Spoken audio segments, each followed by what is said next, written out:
Waziri mstaafu Mzee Warioba amesema waliokufa ni wengi kuliko vita vya Kagera.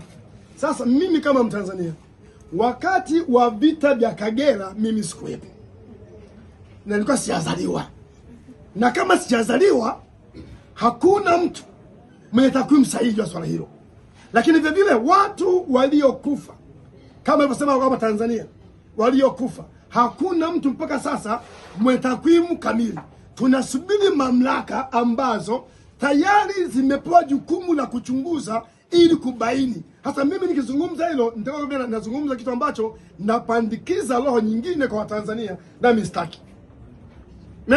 Mimi kutoa takwimu kwamba watu kadhaa walikufa, nitakuwa ninachukua mamlaka ambayo msifanye nini hiyo sensa.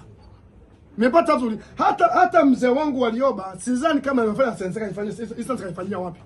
Sijajua sensa kaifanyia wapi, lakini siwezi kuunga mkono maneno yake aliyozungumza kwa mara mwisho, kwa kuwa kwenye vita vya Kagera mimi bado baba yangu ndo kwenye mzunguko labda wa bao la kwanza au la pili, ili nifanye kiumbe kipya. Hii ni zaidi sijui. Kwa sijui ilivyo kweli.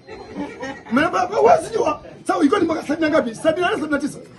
Ilikuwa 70 ngapi? 78. Vita vya Kagera ni miaka gani? 78.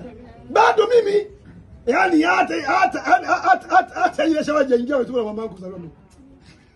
Sasa mimi sijatezwa kwa mimba, si mimba.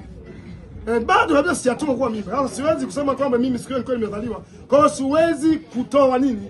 Kutoa takwimu kwamba watu waliokufa vita vya Kagera kwa ni wengi kuliko nini? Kuliko watu kwenye uchaguzi. Mimi hiyo siwezi kusema sina nini? Sina chombo cha takwimu hicho. Hata kwenye historia ya vita vya Kagera sijai kuona idadi ya watu waliofanyaje waliokufa vita vya Kagera.